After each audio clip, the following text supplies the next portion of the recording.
여러분 안녕하십니까. 이갑식 장로입니다. 자, 오늘은 초신자들을 위한 영적 세미나, 영적 눈뜨기 세미나 세션 넘버 4 마지막 세션입니다.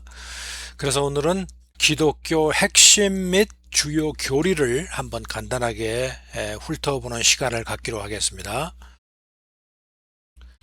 자, 기독교 핵심 교리, The Key Doctrines of the Christian's Faith. 우리가 크리스찬이라고 하면은 우리가 믿음을 통해서 알아야 할, 알고 있어야 할 기독교의 핵심 교리들이 있지 않습니까? 자, 그것을 우리가 이제 처음에 교회에 나가면은 믿음의 단계가 있기 때문에 우리가 아직 성숙하지 않은 믿음의 단계에 있기 때문에 기독교의 교리를 이해하기가 굉장히 어렵습니다. 그러나 우리가 이제 기독교에 계속 이제 우리가 성경도 읽고 설교도 듣고 또 신앙의 말을 그 성도끼리 나누는 가운데 이제 연륜이 쌓이면은 이제 믿음은 들음에서 나고 들음은 하나님의 말씀에서 나니까 믿음이 쌓이면서 기독교의 핵심 교리를 이해할 수가 있게 됩니다. 그래서 어느 정도 이해할 수 있게 되면은 일단 체계적으로 기독교 핵심 교리를 알아두는 것이 굉장히 중요합니다. 그래야지만은 이단 사설이 들어와도 내가 나의 믿음을 방어할 수 있고 또 좀 더 영적인 깊이로 들어갈 수 있는 발판이 되는 것이 바로 핵심 교리들입니다. 그래서 오늘은 마지막 시간으로 핵심 교리를 한번 훑어보는 시간을 가지도록 하겠습니다. 자, 그래서 오늘은 그 기본 핵심 교리를 정의를 간단하게 하고요. 몇 가지가 있습니다. 그리고 그 다음에 우리가 필히 이해를 해야 할 10개 항목을 아주 쉽게 비유를 통해서 뭐 우리가 신학 공부하는 것도 아니고 뭐 시험 치기 때문에 공부하는 것도 아니니까 쉽게 편안한 마음으로 설명을 하고 또 여러분들은 들으시면 되겠습니다.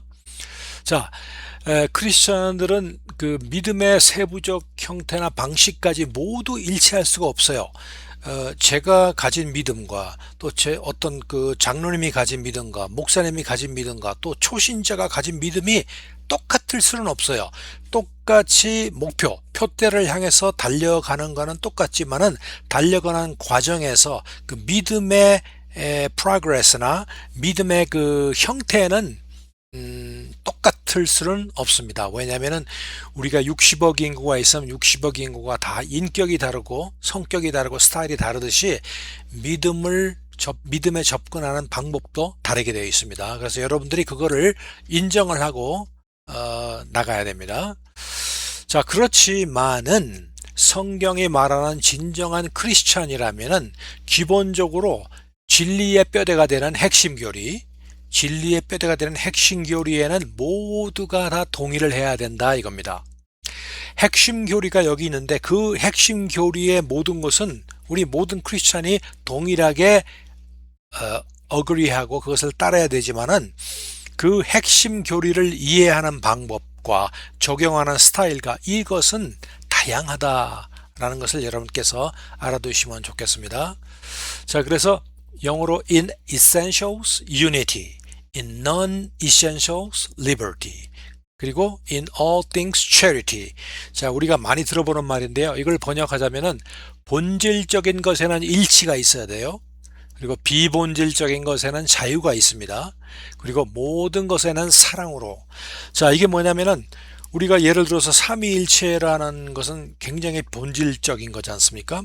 이 본질적인 것에 일치를 하지 않고 그거는 뭐 네 스타일과 내 스타일이 다르기 때문에 다르게 해석할 수 있다. 이렇게 되면 문제가 된다는 것입니다. 그러니까 본질적인 것에서는 반드시 일치가 있어야 되고 비본질적인 거 있죠. 뭐 예를 들어서 새벽 기도에 나온다거나 뭐 그런 거 예를 들어서 뭐 새벽 기도에 나온다는 거 이것이 본질적인 게 아니지 않습니까? 새벽 기도에 안 나온다고 해서 크리스찬이 아닌 건 아니죠. 새벽 기도에 아침에 일찍 와서 하루의 시작을 우리 하나님과의 교제를 통해서 먼저 보내고 싶다 라는 분은 나와서 그것을 실행하면 되는 겁니다. 그러나 새벽에 여러 가지 뭐 직장 갈 일도 있고 또 새벽형이 아니라서 그런 분들은 저녁 때라도 언제든지 또 그 시간을 정해 가지고 하나님과의 시간을 가지면 되는 것이거든요. 그런 비본질적인 것에는 자유로움으로 대하자, 이런 뜻입니다. 그리고 이 모든 것은 왈가왈부하기 전에 모든 것을 사랑의 마음으로 우리가 접근을 하자라는 것입니다.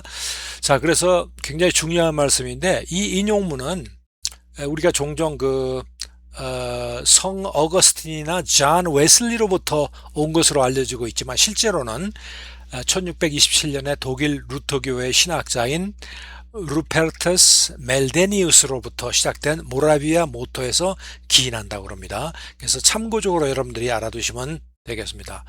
자, 그러면은 기독교의 핵심 교리, 너나 나나 모두가 기독교의 참된 크리스찬인이라면은 이 핵심 교리는 알고 있어야 됩니다. 그래서 이거는 깊게 안 들어가겠습니다. 왜냐하면 그 다음에 필수 교리 우리가 얘기할 때 나오기 때문에, 그래서 간단하게 이 핵심 교리가 무엇인가 하는 정의만 하고 넘어가겠습니다.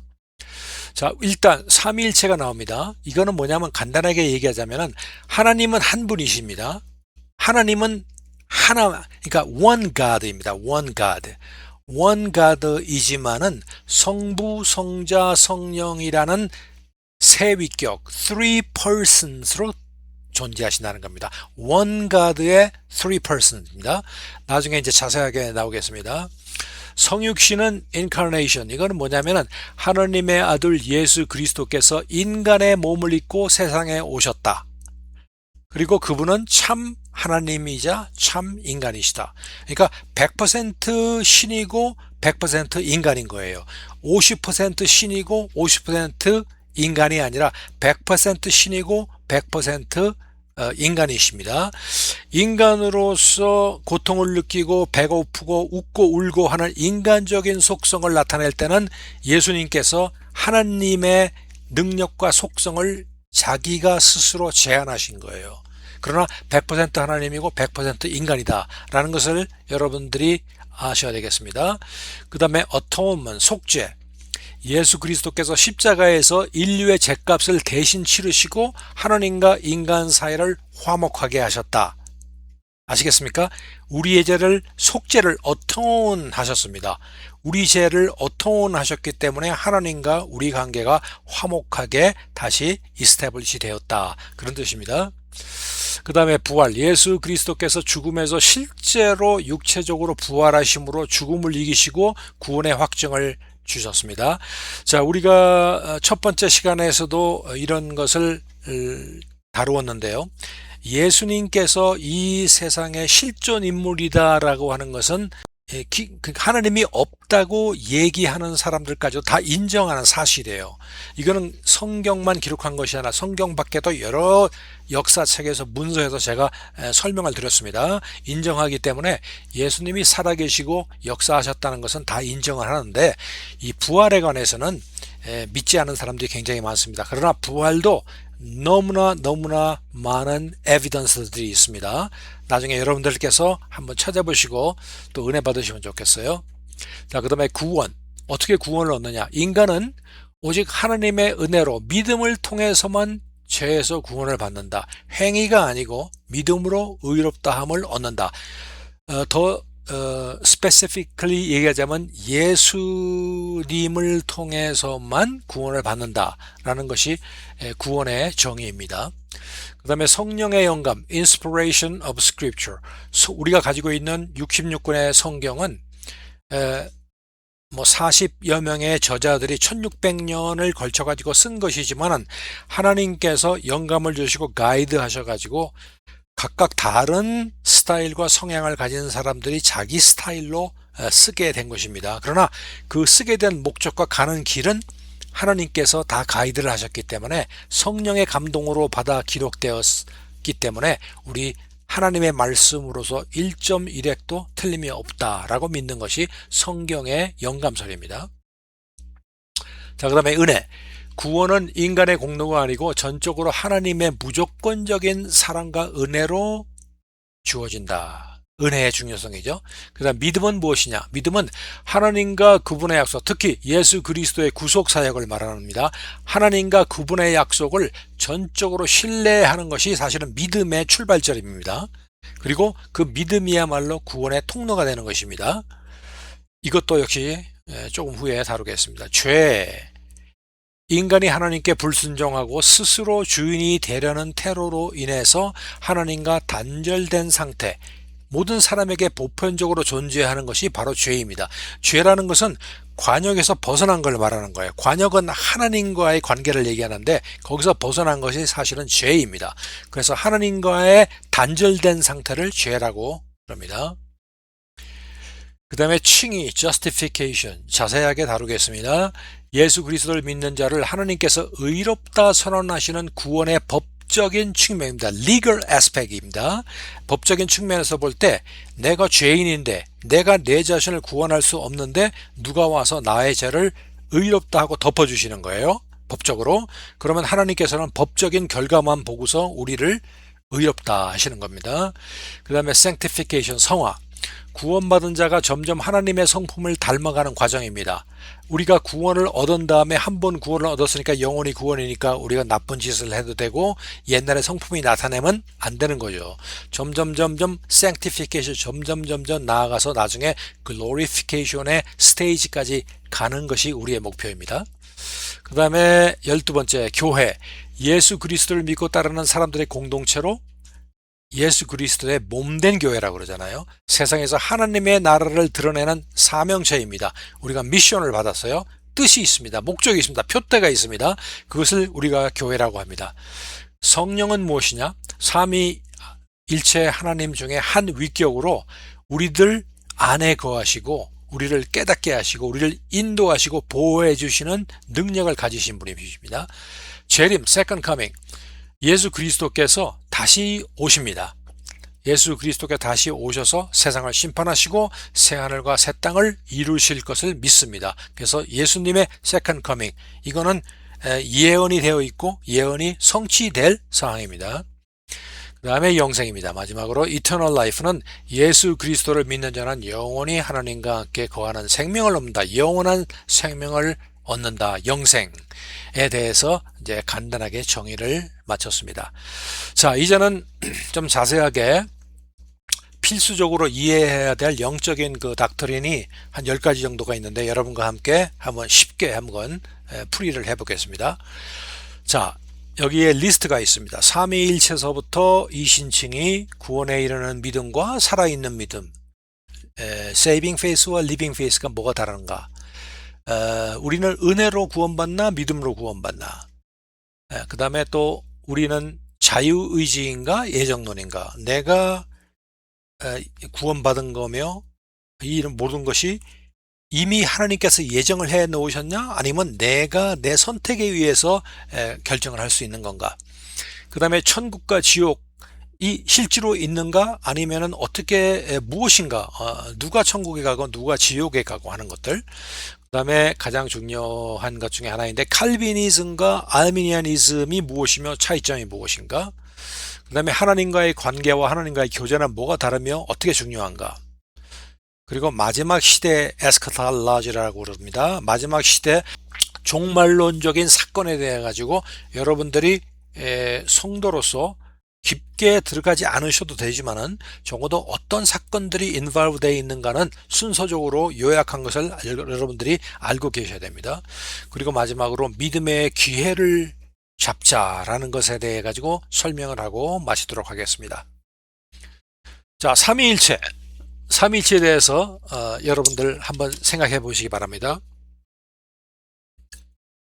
삼위일체는 성경에 삼위일체라는 단어는 나오지가 않습니다.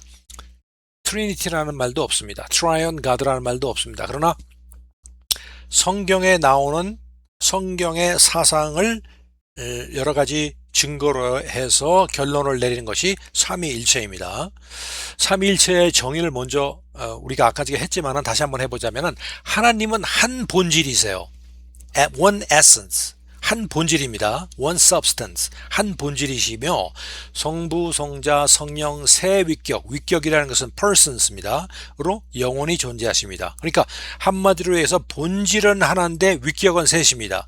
자, 그런데 삼위일체를 이해하기가 상당히 어렵다는 걸 여러분 알아두세요. 우리가 세션 넘버 1에서 개미와 나무까지 제가 예를 들면서 결론적으로 얘기할 때에 인간이 아무리 머릿속으로 생각을 해봐도 우리가 하나님께서 만들어 놓으신 우리 인간의 머리 두뇌에는 한계가 있다라는 것을 우리가 인정을 해야 됩니다. 예를 들어서 개미에게 우리가 조그마한 물에서 나뭇가지로 길을 만들어주면 개미는 그것이 기적으로 생각하죠. 인간의 존재를 개미는 느낄 수가 없습니다. 개미나 인간이나 똑같은 피조물인데도 이렇게 이해하는데 차이가 있는데 개미나 인간을 만들어 놓으신 창조물과 창조자의 차이는 수억 배, 수천만 배, 수경 배 크지 않겠습니까? 그러니까 우리가 하나님께서 만들어 놓으신 이 삼위일체라는 그 원리를 우리가 fully 이해한다는 것은 어불성설입니다. 그래서 누구든지 목사님이든지 뭐 전도사님이든지 장로님이든지 성도든지 삼위일체를 100% 이해한다고 하시는 분 나오시면 한번 데리고 나오세요. 우리가 삼위일체에 대해 가지고 그 이해할 수 있는 것으로 이 정도 이해하면 됐다 하는 정도까지 우리가 접근을 할 수 있는 거지 우리가 삼위일체를 다 이해할 수는 없습니다. 우리가 이제 천국에 가면은 아마 더 클리어하게 이해는 할 수 있을 거로 생각합니다. 어쨌든 간에 본질은 하나, 위격은 셋. 여러분들 기억하시기 바랍니다. 자, 그러면은 삼위일체에 대한 거짓 교리를 가려내는 가장 좋은 방법은 무엇일까? 삼위일체에 대해서 정의를 우선 내렸어요. 그 다음에는 삼위일체에 대한 거짓 교리를 가려내는 좋은 방법이 무엇일까? 한번 생각해 보시기 바랍니다. 자, 여러분들한테 한 가지 말씀드리겠습니다. FBI에 취직이 되면 여러 분야가 있어요. Field Ops라고 그래가지고 FBI가 실제로 실전에서 이제 현장에서 뛰는 사람도 있는가 하면은 사무실에서 연구실에서 뭐 여러 가지 일이 있는데 그 중에 하나가 위조 화폐의 프로젝트를 담당하는 사람들이 있습니다. 그래서 이제 FBI의 그 프로젝트에 투입된 신입이 제일 먼저 받는 교육의 과정이 무엇인지 여러분들 아십니까? 지금은 뭐 변했을 수도 있는데 얼마 전까지 제가 아는 한도 내에서는 이런 과정을 거칩니다. 자, 그 신입이 제일 먼저 받는 교육은 United States Mint, 미국 조폐국 있죠. 조폐국으로 파견 근무를 갑니다. 자, 그러면 왜 조폐국으로 파견 근무를 가나? 조폐국으로 파견을 가서 몇 주 동안인지는 모르지만 있으면서 진짜 돈이 있죠. 진짜 돈을 만지고 냄새 맡고 분석하고 그것만 가지고 몇 주 동안에 이제 얘기를 듣고 그 진짜 그 화폐에 대해서 배우는 겁니다. 자, 그러면은 이것을 다 배우고 나면은 진짜 화폐에 대해서 배우고 나면은 나중에 가짜가 와도 구별할 수가 있다는 겁니다. 자, 그래서 이 방법이 굉장히 신선하기도 하고 일리가 있는 말이에요. 그러니까 내가 어떤 진짜 명품을 가리기 위해서는 명품이 아닌 것을 먼저 이런 거는 명품이 아닌 것들 가짜 모조품들을 공부하는 방법도 있겠지만은 가장 좋은 방법은 진짜 명품을 먼저 완전하게 공부하고 나면은 자연적으로 위조 화폐는 구별할 수 있다라는 그런 차원에서 이분들이 민트에서 먼저 근무를 한다는 겁니다. 여러분들 이해하셨죠? 그래서 우리도 먼저 성경이 삼위일체를 어떻게 설명하고 있는지를 미국 조폐국에 파견된 FBI 요원이 배우듯이 우리도 삼위일체를 어떻게 성경이 표현하고 있는가를 먼저 배워보자는 겁니다. 그러면은 삼위일체의 정의를 우리가 완전히 알면은 엉터리 삼위일체 이론이 와도 우리가 구별해낼 수 있다는 겁니다. 자, 성경이 말하는 삼위일체는 3위부터 얘기합니다. 세 분이 있다는 겁니다. 세 분이. 자, 마태복음 3장 16에서 17을 보면요. 이런 장면이 나옵니다. 예수님께서 이제 공생에 나가시기 전에 세례를 받으시는데 예수님이 세례를 받으십니다. 세례 요한으로부터. 그런데 물에서 이렇게 세례를 받고 올라올 때 하늘이 열리면서 하나님의 성령이 비둘기같이 내려오고요. 잘 보세요. 하나님의 성령이 비둘기같이 내려오고 하늘에서 소리가 들리는데 그 소리가 뭐라 그러냐면 이는 내 사랑하는 아들이요 내 기뻐하는 자라. 자, 이 세 가지가 동시에 일어납니다. 하나님께서 말씀을 하시고 성령이 내려오시고 예수님께서 물 속에서 나오시고 세 분이 독특한 세 분이 한꺼번에 나타나십니다. 자, 여기서 예수, 성령, 소리가 세 사람이 동시에 같은 장소에서 보입니다. 3위, three person, 세 사람이에요. 한 사람이 아닙니다. 그 다음에 고린도후서 13, 14에 보면은 예수 그리스도의 은혜와 하나님의 사랑과 성령의 교통하심이 너희 무리와 함께 있을지어다. 우리가 폐해할 때 목사님께서 이제 폐해 기도를 하실 때 많이 인용을 하시죠. 자, 여기서 보세요. 예수, 하나님, 성령 이 세 인격체 지정의를 가진 세 인격체 three person이 각각 역사하십니다. 각각 역사하세요. 똑같이 역사하는 게 아니라 각각 역사하십니다. 그게 바로 삼위입니다. 자, 그래서 여러분들 삼위에 대해서는 아시겠죠? 독특한 지정의를 가진 세 인격체다. 세 person이다. 같은 장소에서 한 분으로 존재하는 것이 아니라 세 분으로 존재하는 각각의 세 인격체다. 자, 그거를 이제 일단 아셨고요. 3위를 알았으니까 일체를 한번 알아봅니다. 일체는 Godhead입니다. Godhead, God라는 겁니다. 하나의 God입니다. One God. 자, 아래 어느 문장이 문법적으로 맞는 문장인가 여러분 알아맞혀 보세요. 영어를 아시는 분은 다 아실 겁니다. 1번 We bought this farm in the name of John, Peter and James. 그러니까 존과 피터의 제임스의 명의로 이름으로 이 농장을 샀다라는 것인데, 자, we bought this farm in the name이 맞습니까? We bought this farm in the names of John, Peter and James가 맞겠습니까? 영어 문법적으로 한번 얘기해 보세요. 자, 1번은 틀렸습니다. 2번이 맞습니다. 왜 그런 줄 아세요? 존과 피터와 제임스는 각각 다른 사람들입니다. 그래서 그분들의 명예로 이름으로 할 때는 in the names, 그러니까 복수가 들어갑니다. 여러분들 아시죠? 자, 그런데 보세요. 마태복음 18장 9절에 보면 그러므로 너희는 가서 모든 족속으로 제자를 삼아 아버지와 아들과 성령의 이름으로 세례를 주고 라는 말이 나옵니다. 이제 한국어의 특성상 복수 단수를 구별하기가 힘든데 원어를 번역한 영어를 한번 볼까요? Therefore go and make disciples of all nations baptizing them 보세요. In the name of the Father and of the Son and of the Holy Spirit. In the names 위에 같이 names of John, Peter and James가 아니라 in the name of the Father and the Son and the Holy Spirit 단수를 썼어요. 왜 그럴까요? 왜냐하면은 아버지와 아들과 스피릿이 한 가드이기 때문에 one God이기 때문에 그렇습니다. 일체 one God 해야 됩니다. 자, 그래서 삼위 배웠습니다. 세 분이 독특합니다. 일체 하나의 God입니다. one God입니다. three God가 아닙니다. 그러니까 one God이지 three God가 아니에요.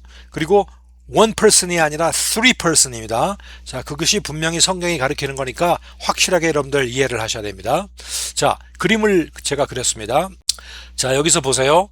성부, 성자, 성령이 있고 하나님이 가운데 있습니다. 자, 성부는 하나님이십니다. 성부는 하나님이세요. 그 다음에 성자도 하나님이시고 성령도 하나님이십니다. 그렇죠?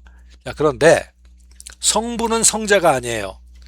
Nonest는 non에라는 불란서 말로 is not 이라는 뜻입니다. 성부는 성자가 아니고 성자도 성령이 아니고 성령은 성부가 아닙니다. 모두가 각각 다른 분이라는 겁니다. 아시겠습니까? 그러나 제일 위에 성부가 하나님이다. 성부든 성자든 성령이든 one Godhead다, God다라는 겁니다. 자, 그래서 다른 말로 표현해 보자면 성부가 1이고 성자도 1이고 성령이 1입니다. 그래서 1 곱하기 1 곱하기 1 하면 언제나 1이 됩니다. 그런데 만약 하나님보다 예수님이 조금 부족하거나 예수님보다 성령님이 조금 더 부족해서 결국 0이 된다면은, 한 사람이라도 0이 된다면은 1 곱하기 1 곱하기 0 하면은 1이 됩니까? 0이 됩니다. 그래서 하나님, 예수님, 성령님은 다 똑같은 능력이나 속성이나 모든 것이 똑같아요. 하나님입니다. 그래서 1 곱하기 1 곱하기 1은 1이고 1 곱하기 1 곱하기 0은 0이 된다라는 그 개념을 여러분들께서 이해를 하셔야 되겠습니다. 자, 그래서 초대교회가 삼위일체 교리를 정립해 가는 과정에서 양태론과 삼신론이라는 대표적인 이단적, 비정통적 견해가 등장했습니다. 양태론과 삼신론. 양태론은 모더리즘이라고 그러고 삼신론은 Three God Theory라고 합니다. 자, 양태론과 삼신론이 등장을 했는데, 양태론은요, 모더리즘이라고 그러고 또 사벨리우스이즘, 사벨리아니즘이라고도 합니다. 야, 이게 무엇이냐? 핵심 주장은요, 하나님은 한 분이시라고 합니다. 우리는 하나님이 세 분이라고 외웠지 않습니까? 하나님은 한 분이시라고 하고, 이 세 위격은 실제로 다른 분이 아니라 하나님이 세 가지 형태, 세 가지 양태 모두로 역할을 분담해서 나타난 것이 불과하다고 주장합니다. 즉 무슨 말이냐면은, 구약 시대에는 하나님께서 나타나서 직접 역사하셨고, 예수 시대에는 하나님은 하늘로 올라가시고 예수님이 다시 세상에 와서 예수님이 역사를 하시고, 그 다음에 예수님이 하늘로 승천한 다음에는 이제는 성령님의 형태로 와서 역사를 하신다는 관점입니다. 자, 이거는 삼위일체 교리와 상충되는 거죠. 이 기원자는 사벨리우스라는 사람인데 로마 근처에서 활동한 신학자였어요. 그의 이름을 따서 사벨리우스주의라고 부릅니다. 이 사상 전에도 노에투스나 프락세우스 등의 영향을 받은 사상이 있습니다. 자, 정통교의 비판을 보면은 성부와 성자를 동일시하고 십자가에서 성부가 고난을 받았다는 것이 되기 때문에 말이 안 되는 거예요. 예수님이 십자가에서 고난을 받으셨다는 건데, 이거는 곧 하나님이 고난을 받으셨다는 거라 똑같은 말이죠. 왜냐하면 하나님이나 예수님이나 성령님이 다 똑같은데, 하나님으로 있었다가 십자가에서는 예수님으로 있었다가 예수님이 변해서 성령님으로 있었다는 것이 양태론이니까 말이 안 되는 거죠. 그 다음에 삼위 간의 교제가 설명되지 않고요. 따라서 교회는 위색격의 실제적 구별을 확정했기 때문에 이런 정통교회가 이것을 이단으로 인정한 겁니다. 그러면 삼신론은 무엇이냐? 트라이티즘이라고 그러는데, 핵심 주장은요, 성부, 성자, 성령이 본질적으로 각각 독립된 세 하나님이라고 보는 게 아닙니다. 세 인격체가 아니라 세 하나님, 가드가 세 개 있다는 겁니다. 우리는 가드가 하나 있다는 건데, 이 삼신론은 가드가 아주 독특하게 세 독특한 하나님이라는 겁니다. 이 견해는 하나님은 한 분이라는 유일신 사상을 아주 정통으로 훼손을 하고 있습니다.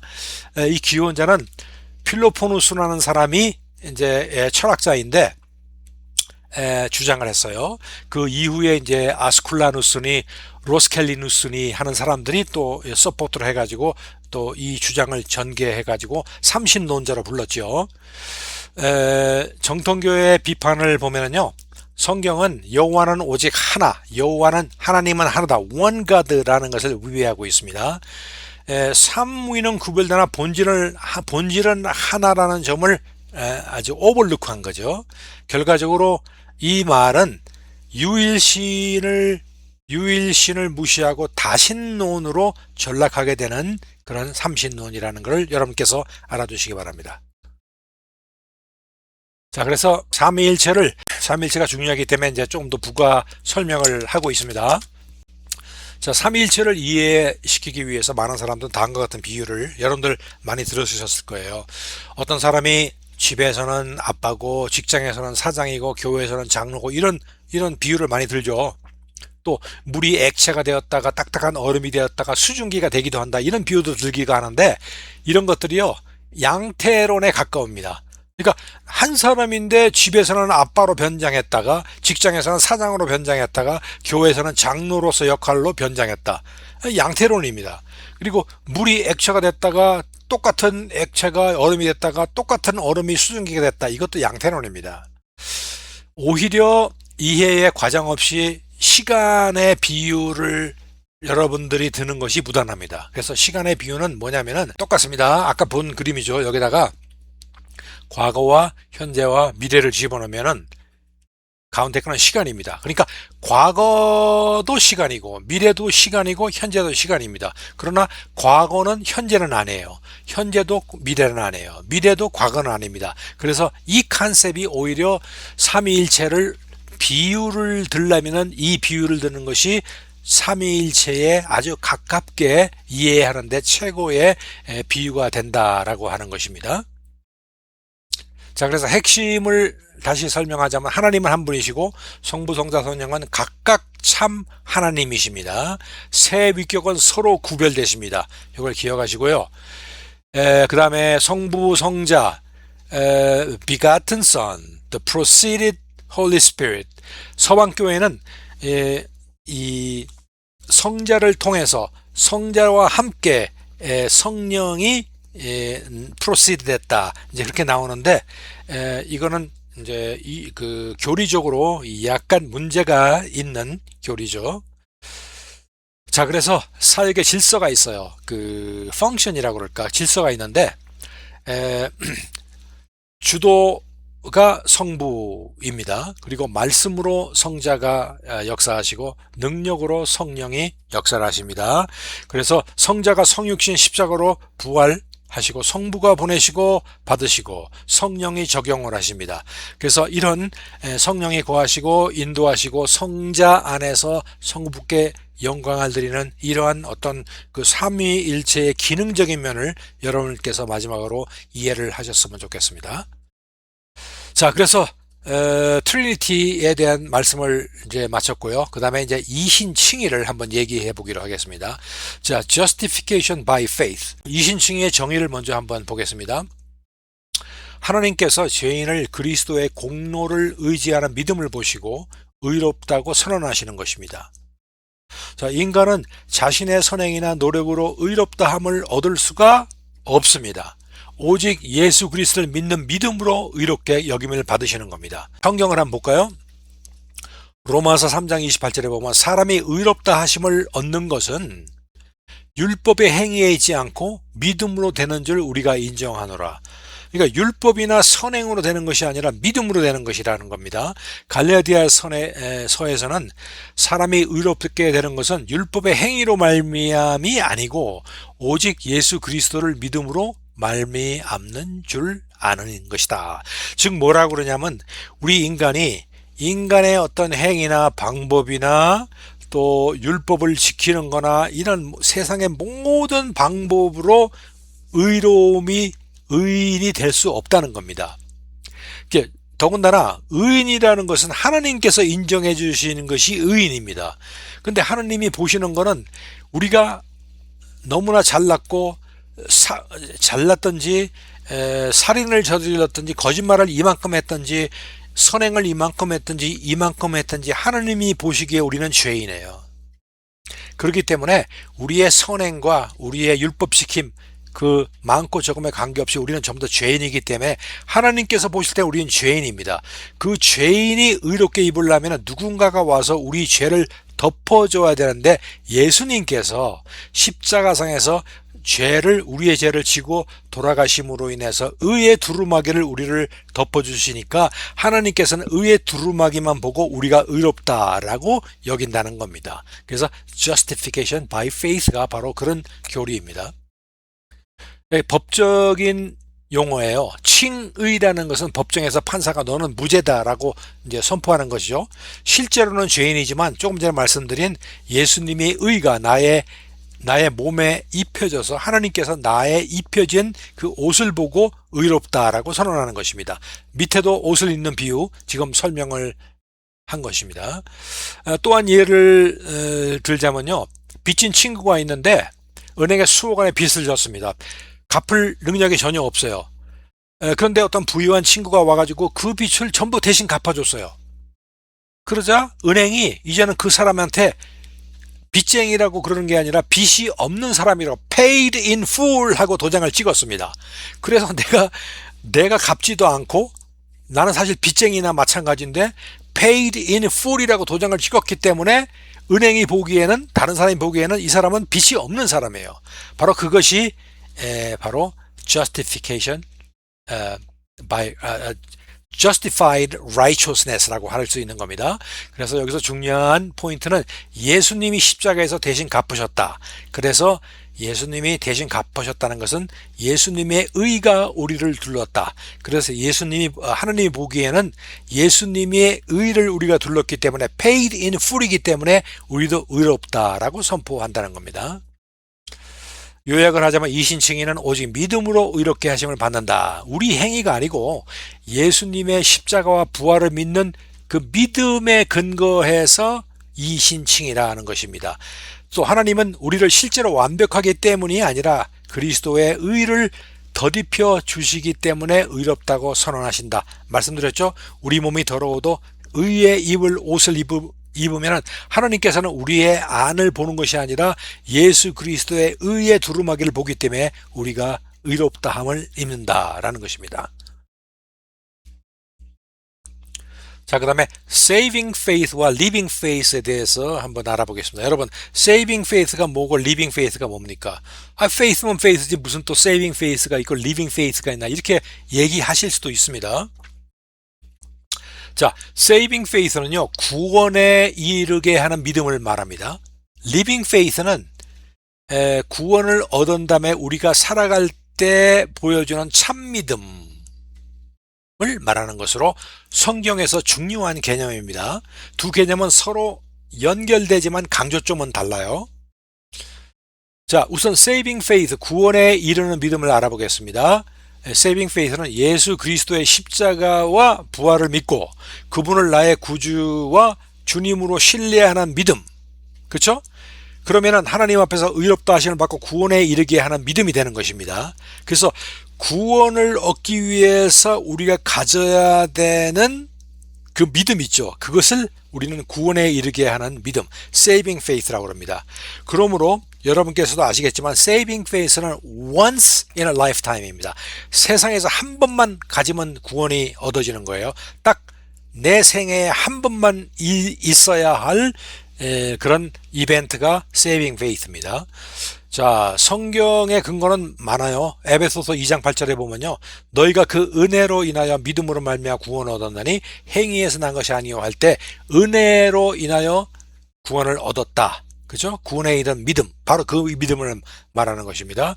또한 로마서 10장 9절에 보면은 네가 만일 네 입으로 예수를 주라 시인하며 또 하나님께서 그를 죽은 자 가운데서 살리신 것을 내 마음속에 믿으면 구원을 얻으리라 할 때 그 믿음, 그것이 이제 saving faith라는 말입니다.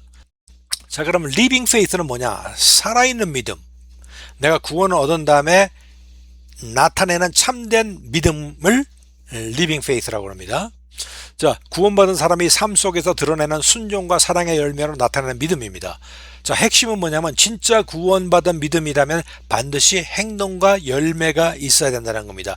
교회에서 나는 믿음이 있는 장로야, 믿음이 있는 목사야, 믿음이 있는 신도야 그러면서도 정작 나의 생활에서 이 믿음의 어떤 행동과 선한 열매가 맺어지지 않는다면 그 사람은 믿음 자체가 의심스럽다는 그런 얘기가 되겠습니다. 자, 성경 근거를 보면 야고보서에 보면은 이와 같이 행함이 없는 믿음은 그 자체가 죽은 것이라. 그러니까 행함이 없는 믿음은요, 죽은 믿음이라 마찬가지라는 것입니다. 그렇죠? 그 다음에 갈라디아서 5장에도 사랑으로 역사하는 믿음. 그 믿음이 그냥 믿고 난 다음에 구원을 얻은 다음에 믿음이 밋밋하게 미지근한 그런 믿음이 아니라 사랑으로 실제로 역사하고 있는 그런 믿음을 말하는 것입니다. 자, 그래서 비교를 해보면요. saving faith와 living faith.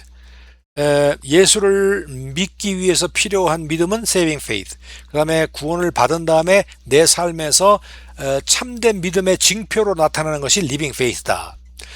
그래서 saving faith는 구원의 시작이고 living faith는 구원의 열매입니다.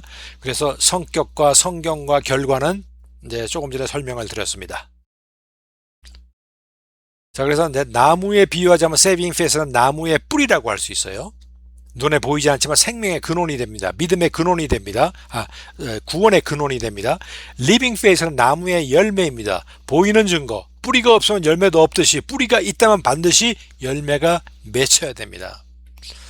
자, 그래서 saving faith는 구원의 시작, living faith는 구원의 열매라는 것을 여러분들 기억해 두시기 바랍니다.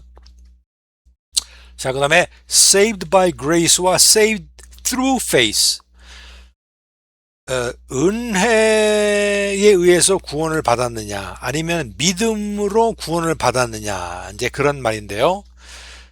saved by grace와 saved through faith는 에베소서 2장 8절에 나오는 표현인데 서로 긴밀하게 연결이 되어 있으면서도 강조점이 달라요. 자, 우선 saved by grace, 은혜로 구원받음을 얘기해 보겠습니다.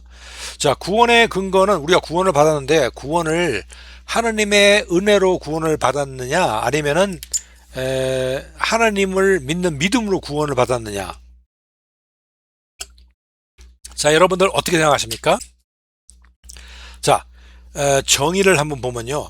믿음의 근거는 전적으로 하나님의 은혜라는 뜻입니다. 하나님의 은혜로 구원을 받는다는 것이죠. 은혜는 받을 자격이 전혀 없는 죄인에게 하나님이 값없이 주신 하나님이 은혜로 값없이 주셨어요.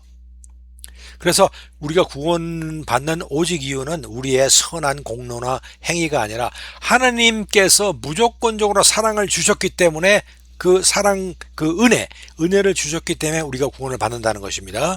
그래서 에베소서 2장 8절에 보면 너희가 그 은혜에 의하여 라는 말이 나오고 디도서에 보면은 우리가 행한 바 의로운 행위로 말미암지 아니하고 오직 그의 긍휼하심을 따라 구원하셨으니 하나님의 긍휼하심으로 하나님께서 긍휼을 통해서 우리에게 은혜를 내려주셨다는 겁니다.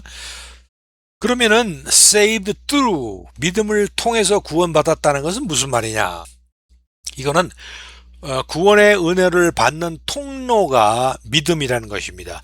은혜로서 구원을 받지만 은혜가 오기 위해서는 그냥 오는 것이 아니라 믿음이라는 통로를 통해서 온다는 것이죠. 그래서 믿음은 구원의 원인이 아니라 하나님 손을 붙잡는 손입니다. 자, 이게 무슨 말이냐면은 은혜가 근본적인 구원의 해결점이라고 하면은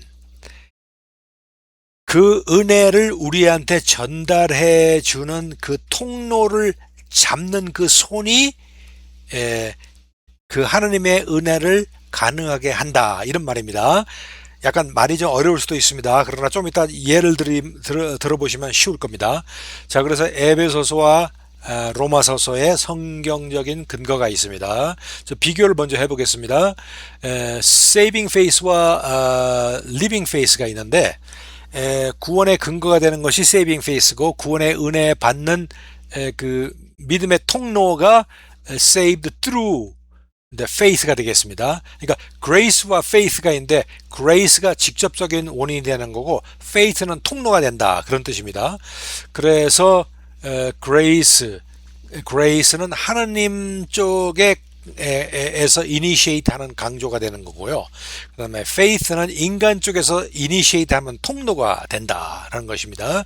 비유와 성경 여러분들 이해하셨을 겁니다. 비유를 들어보자면 어떤 부자가 거액의 선물을 준비했습니다. 자, 선물을 준비했다는 것은 내가 그 종에게 내 하인에게 선물을 주기 위해서 준비했는데 그게 은혜예요. 선물이 은혜예요. 내가 준비해가지고 내 하인에게 주고 싶은 거예요. 준비가 돼 있습니다. 자, 그레이스는 이미 돼 있어요. 그런데 그 선물을 줄 때에 그 하인이 그 선물을 받는 거는 이제 믿음이라고 볼 수 있는 겁니다. 그 하인이 손을 내밀어서 그 선물을 받지 않으면은 내가 아무리 좋은 선물을 준비해도 그 선물이 하인의 것이 되지가 않습니다. 그래서 그런 차이점이 있다는 걸 알아두시고요. 정리해서 마지막으로 이제 밧줄 비유를 쉽게 드리겠습니다. 어떤 사람이 정글을 탐험하다가 밤중에 발을 헛디뎌서 빠졌는데 정글 그 스왑프, 그 정글의 그 함정에 빠졌어요. 그래서 이제 막 가만히 있어도 몸이 점점 들어가 가지고 이제 죽기 일보 직전입니다. 그래서 손을 막 들어 가지고 help me 살려주세요. 그런데 막 칠흑같이 어두운데 사람도 없죠, 정글에. 그런데 어디서 갑자기 탁 하더니 밧줄이 내 앞에 떨어지는 거예요. 그래서 내가 밧줄을 잡았습니다. 잡고서 막 당겨가지고 간신히 빠져나와서 이렇게 보니까 어떤 사람이 그 밧줄을 던져주고 잡고 있는 거예요. 자, 이런 경우를 여러분들 생각해 보세요. 제가 말씀드린 바로 그겁니다. 수렁에 빠졌는데 밧줄을 잡고서 끌어져 나왔습니다. 그러면은 질문. 그 사람은 밧줄 때문에 산 것입니까? 그 남자 때문에 산 것입니까? 여러분 한번 생각해 보세요. 밧줄 때문에 살았어요? 그 남자 때문에 살았어요? 어떤 사람은 밧줄 때문에 살았다고 하시는 분도 있고 어떤 사람은 그 남자 때문에 산 것이다 라고 말할 수도 있지 않습니까? 자, 그런데 그 밧줄은요, 믿음이에요. 그 남자는 결론적으로 먼저 말씀드릴게요. 은혜입니다. 자, 그 남자가 없으면 밧줄도 아무 소용이 없습니다. 하나님의 은혜가 없으면은 믿음이 아무리 내가 믿음이 있다 해도 은혜가 없으면 아무것도 소용이 없습니다. 아시겠습니까? 그런데 또 거꾸로 생각해서 그 남자가 있더라도 남자가 밧줄을 제공해 주지 않으면은, 그쵸? 그 남자가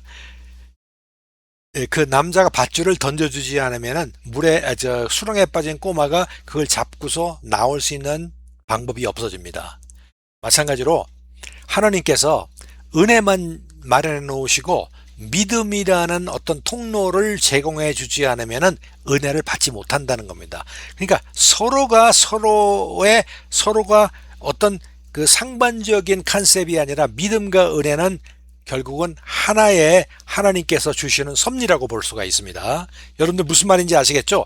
하나님께서 은혜를 주시고서 밧줄이라는 그 믿음이라는 밧줄을 주셨기 때문에 그 믿음을 행사한 사람이 그 밧줄을 통해서 잡고서 은혜를 차지하고 내가 살아나왔다라는 그런 뜻입니다. 그래서 하나님의 은혜를 우리의 믿음을 통해서 잡았기 때문에 구원받은 것이다 라는 것을 여러분께서 기억하시면 쉽게 해결이 되겠습니다. 자, 그 다음은 이제 자유의지와 예정론에 대해서 잠깐 말씀을 드리겠습니다. 자유의지, 프리윌과 예정론, 프리데스티네이션은 교회 역사 속에서 늘 논의되어 온 신학적인 주제입니다. 두 개념을 정의하고 성경적 근거와 차이를 한번 정리해 보겠습니다. 자유의지에 대해서 자유의지는 인간에게 자유가 있다는 거예요. 믿을 수도 있고 안 믿을 수도 있다는 거예요. 그 다음에 여기 포커스하는 거는 하나님이 사실은 우리를 초청하더라도 우리가 응답을 할 수도 있고 거부할 수 있는 능력이 있다고 보는 교리입니다. 대표적인 견해를 주장하는 사람들은 이제 아르미니아니즘의 웨슬리안 계통, 이제 감리교 계통에 주로 이제 이 프리윌, 자유의지를 믿습니다. 성경적인 근거가 아주 뚜렷하게 있습니다. 신명기 3장 30장 19절, 그리고 요한계시록 22장 17절을 보면은 확실하게 자기가, 그리고 또 요한계시록에 보면은 내가 문을 두드리니까 누구든지 문을 열면 내가 문을 열어야 돼요. 내가 선택을 해야 돼요. 여러 가지 성경적인 근거가 있습니다. 그래서 프리윌도 성경적인 컨셉입니다. 그러면 예정론은 어떠냐? 이거는 무슨 말이냐면 하나님께서 세상이 시작되기 전에 이갑식 장로가 태어나기 전에 나라는 사람을 구원하시기로 이미 정하셨다는 교리예요. 우리의 머리로서는 전에도 말씀드렸지만 이해하려고 생각하시면 안 돼요. 그러나 내가 태어나기 전에 어떻게 하나님께서 나를 정하셨냐, 그렇게 나가면 곤란합니다. 일단은 합리적인 논리적인 마음으로 한번 이해해 보시기 바랍니다. 자, 여기서 포커스는 뭐냐면은 내가 구원을 받든지 안 받든지 하는 거는 전적으로 하나님의 선하신 주권에 있다 이겁니다. 막말로 얘기해서 하나님이 원하시면 나를 살릴 수도 있고 하나님이 싫으면 나를 구원을 안 할 수도 있다는 겁니다. 이런 견해를 가지고 있는 측은 이제 어거스틴과 칼비니즘, 주로 장로교회 측에서 이런 예정론을 믿고 있습니다. 그리고 성경적인 근거도 뚜렷합니다. 두 가지만 예를 들자면 에베소서 보면요, 창세전에 우리를 택하사, 창세전에 우리를 택하셨다고 그래서, 창세전에는 우리가 없었잖아요. 우리가 없을 때 우리를 택하셨다고 그랬어요. 그래서 그 기쁘신 뜻대로 우리를 예정하셨다고 그랬습니다. 이런 그 예정론을 서포트 해주는 그런 구절들이 굉장히 많습니다. 자, 이 두 교리 간에 텐션이 있습니다. 텐션이 있어요. 뭔가 부딪히는 것이 있어요. 자유의지는요, 인간의 책임과 응답을 강조합니다. 내가 선택할 수 있는 자유가 있지만은 모든 것이 나의 책임이에요. 예정론은 하나님의 절대 주권을 강조하기 때문에 내가 구원을 얻는 것은 전적으로 하나님의 주권으로서 모든 책임도 하나님한테 있다라는 그런 포커스가 되는 겁니다. 자, 성경은 두 가지를 모두 다 증거하고 있어요. 조금 전에 말씀을 드렸잖아요. 성경 구조를 보여드렸죠. 자, 인간의 이성으로서는 완전히 조화시키기가 어려운 신비한 영역이라고 제가 말씀을 드렸죠. 우리의 머리로서 이해하려고 하지 마세요. 우리의 머리로서 이해하면은 하나님의 버금가는 또는 뛰어넘는 그런 두뇌를 가지고 있다는 건데 가능하지가 않습니다. 자, 비교 요약하자면 프리윌과 예정론, 자유의지는 인간 스스로 선택할 수 있고 예정론은 하나님이 미리 정해놨다는 겁니다. 그 다음에 뭐 웨슬리, 칼빈의 믿음, 그리고 이제 위험성을 하나 말씀을 드리자면 자유의지의 위험성은요, 인간의 공로를 너무 강조할 수가 있어요. 인간이 자기가 선행을 하면서 자기 의지로 자기가 택하는 거기에 포커스가 될 수가 있고요. 예정론은 운명론, 배타주의로 오해될 수 있어. 내가 하나님이 이미 정하셨다면은 천국 가든지 지옥 가든지 이미 정했다면은 내가 뭐 더 이상 내가 뭐 할 필요가 있느냐? 술 마시고 담배 피고 나쁜 짓 하고 뭐 비도덕적으로 살아도 who cares? 내가 천국에 가는데 무슨 상관이 있겠냐? 이런 식으로 운명론으로 변할 수가 있다는 겁니다. 자, 그래서 여기에 굉장히 그 믿음으로서 바라볼 수 있는 그런 영역입니다. 그래서 이제 조금 더 쉽게 이해를 들자면은 배를 타고 어디를 갑니다. 그런데 그 배는 어디에 이제 내가 배를 타고 뭐 예를 들어서 뭐 하와이를 간다. 그러면 그 배에서 무슨 일이 벌어지든지 간에 그 배는 하와이에 가게 돼 있어요. 그러나 하와이에 가는 동안에 그 안에서 내가 잠을 자려면 잠을 자고 밥을 먹으려면 밥을 먹고 밥을 굶으려면 굶을 수도 있지 않습니까? 그래서 그렇게 행동하는 건 내 자유의지지만은 하와이에 가는 거는 예정론이다. 이렇게도 얘기할 수가 있습니다. 그래서 결과적으로 도착하고 나면은 예정론도 만족시켰고 자유의지도 만족시켰다라는 그런 예화가 되는 것입니다. 자, 그래서 결국 구원은 하나님의 은혜에서 시작되지만 그 은혜를 믿음으로 응답하는 것은 우리의 몫이다라는 것을 여러분께서 한번 생각해보고 묵상해 보시기 바랍니다. 자, 그 다음에 천국과 지옥에 대해서 말씀을 드리겠습니다. 자, 성경은 천국, 하나님의 나라와 지옥, 심판의 자리를 분명하게 증거를 합니다. 요즘 설교에서 천국과 지옥에 대한 설교가 거의 없어요. 그리고 천국에 대한 설교는 조금 있을지 몰라도 지옥에 대한 설교는 없는데 성경의 말씀을 그렇게 전하면 안 됩니다. 성경의 말씀을 천국과 지옥을 분명히 정해서 내 마음에, 성도의 마음속에 거부감이 있더라도 빨리 거부감이 나서 그 거부감에 대한 확실한 증거를 찾아보고 배우고 확실하게 어슈언스를 가져주는 게 굉장히 중요합니다. 자, 그래서 영원한 구원과 영원한 형벌의 실제를 믿음으로 받아들여야 되는데 천국과 지옥이 뭔가를 일단 알아야 됩니다. 천국에 대해서 알아보겠습니다. 천국은 하나님이 임재가 충만한 곳입니다. 성경 구절은 제가 읽지 않겠습니다. 하나님의 임재가 충만한, 하나님이 계신 곳이 천국이에요. 그리고 천국은 고통과 죽음이 없습니다.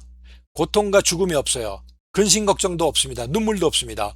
그 다음에 천국은 의와 평강의 나라입니다. 공평한 나라고 모두가 의의를 느끼고 평강, 피스풀하게 하나님을 찬양하면서 살아나가는 곳입니다. 그리고 예수님이 준비하신 거처입니다. 내 아버지 집에 거할 곳이 많다고 할 때 그 아버지 집은 아버지가 거하시는 곳, 거기가 나도 거할 수 있는 곳, 예수님이 거하시는 곳, 천국입니다. 그리고 이제 성도의 기업과 보상에 대해서 이제 천국에 갈 때 얘기가 나옵니다. 믿지 않는 자들은 천국에 못 오고 지옥에 가기 때문에 지옥에서 형벌의 그 인텐시티가 있습니다. 내가 아주 나쁘게 형벌을 받는 자와 가볍게 형벌 받는 자가 그 지옥에서의 벌이 다르겠죠. 마찬가지로 우리가 천국에 가더라도 예수를 믿고 나서 선행을 하는 그 차이에 의해 가지고 그 상급을 받는 것이 다르지 않습니까? 이제 그거를 얘기하는 겁니다. 자, 그러면 지옥은 무엇이냐? 지옥은요, 하나님과 영원한 단절입니다. 죄가 하나님이라는 관역에서 벗어나는 것이 죄듯이 지옥에 들어가는 것은 하나님과 영원한 단절이에요. 하나님이 없는 것이에요.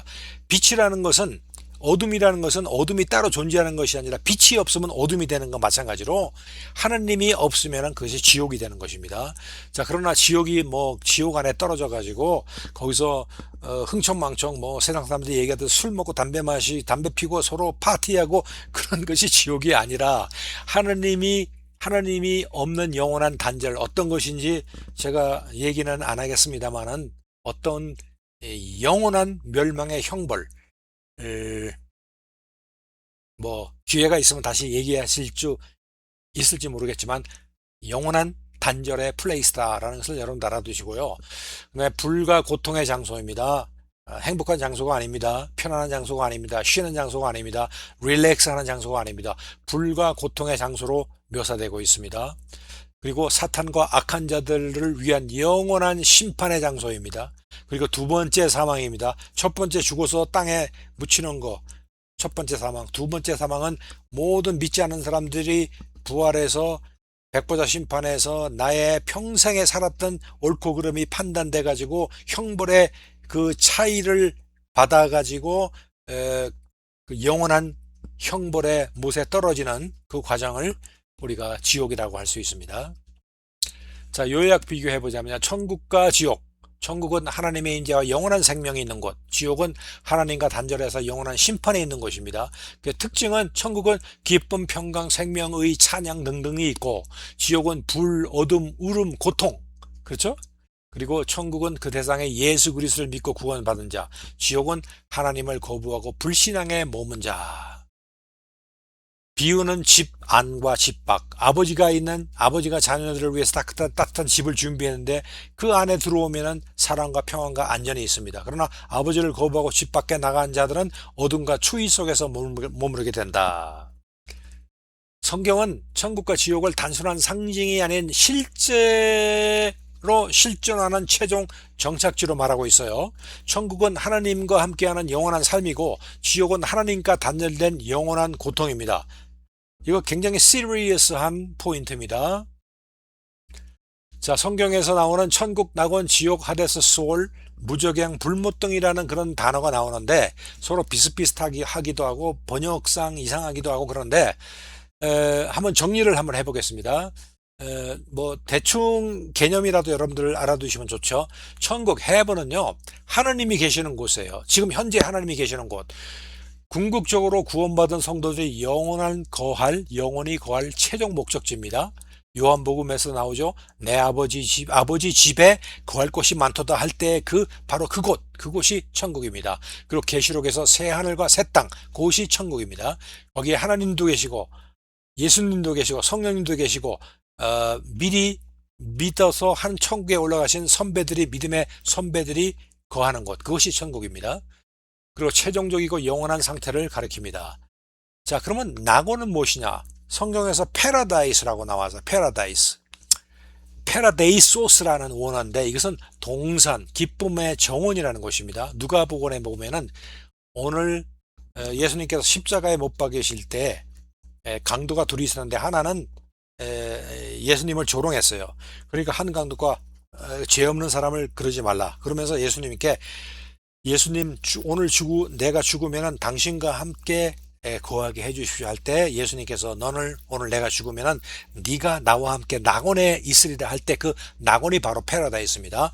자, 그래서 조금 후에 설명을 드리겠지만 이 낙원이 정의가 약간 다릅니다. 예수님께서 승천하시기 전까지는 낙원이 조금 후에 나오겠지만 그 하데스라고 하는 곳에 믿은 자들이 임시적으로 머무는 곳이고, 지금은 예수님이 이제 승천하신 다음에는 예수님 하나님이 계시는 조금 전에 말한 천국, 그게 이제 낙원으로 이렇게 비교가 됩니다.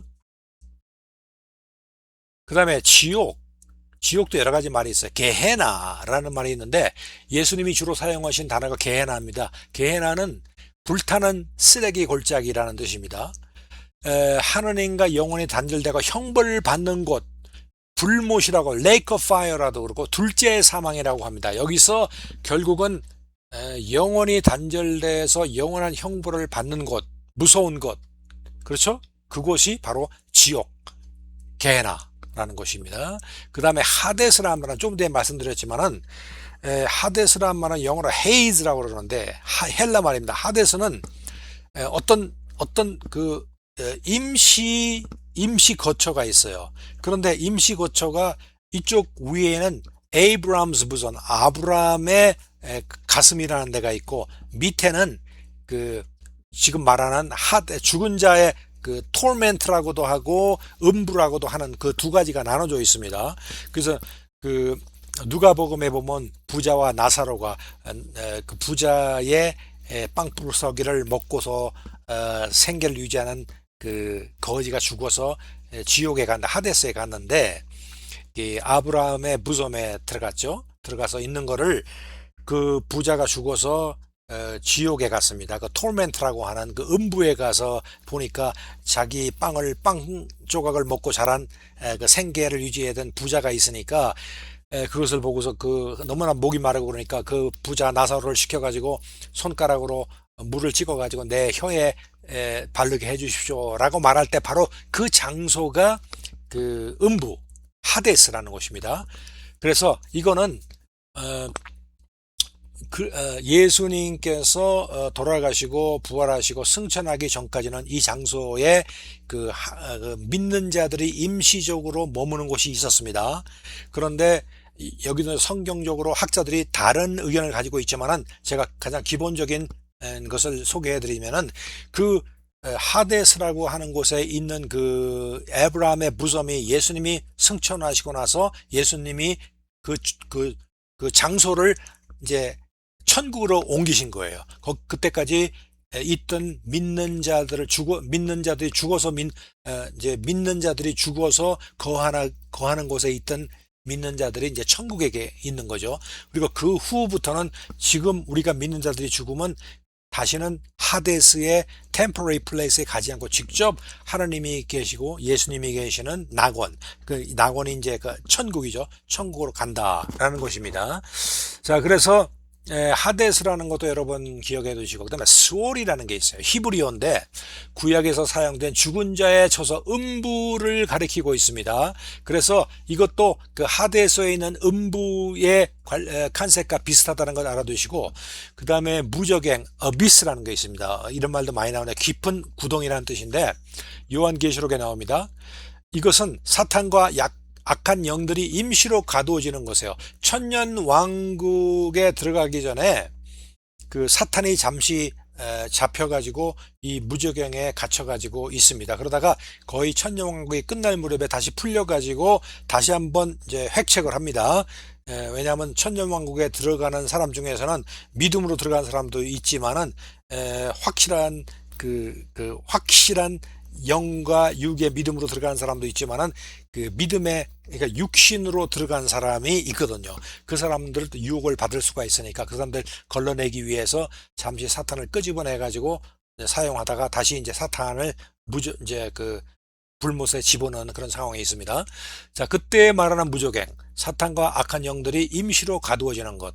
지금 결국은 나중에 사탄이 임시로 가두어지게 되는 그 장소를 얘기하고 있습니다.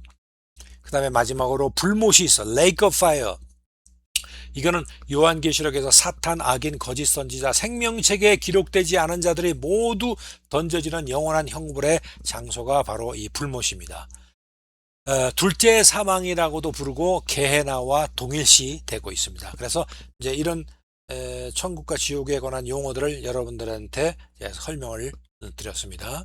그래서 아까도 말씀드렸죠. 다시 한번 말씀드립니다. 예수님 이전에는 수월과 하데스로 가서 믿는 자는 아브라함의 품에 있고 불신자는 고통과 토멘트와 음부라는 곳에 있습니다. 그리고 예수님의 죽음과 부활 이후에는 예수님이 십자가에 돌아가시며 의인들을 다 데리고 낙원으로 이제 올라가신 거예요. 그 다음에 지금부터는 우리가 죽으면 직접 헤븐으로 올라갑니다. 그리고 죽은 그 예수를 안 믿고 죽은 자들은 아직도 그 수월 하데스의 그 톨멘트라고 하는 음부에 들어가서 기다리고 있는 거죠. 나중에 이제 백보자 심판 전에까지는 거기에서 거하게 됩니다. 자, 그래서 최종 심판 이후에는 새하늘과 새 땅 천국에서 우리가 살게 되고요. 믿는 자들은, 그리고 불신자들은 불못, 지옥에 영원히 떨어지겠다. 불못이라는 것은 Lake of Fire를 얘기하는 거죠. 자, 그 다음에 이제 다음의 주제가 칼비니즘과 알미니아니즘입니다. 굉장히 중요한 교리인데요. 칼비니즘과 알미니아니즘은 구원론에서 하나님의 주권과 인간의 자유의지를 서로 강조하는 두 신학의 체계입니다. 텐션이 있습니다. 그러나 이것이 전체적인 면에서는 하모니가 돼가지고 큰 하나님의 기독교의 교리를 이루고 있습니다. 자, 칼비니즘을 먼저 잠깐 얘기를 하겠습니다.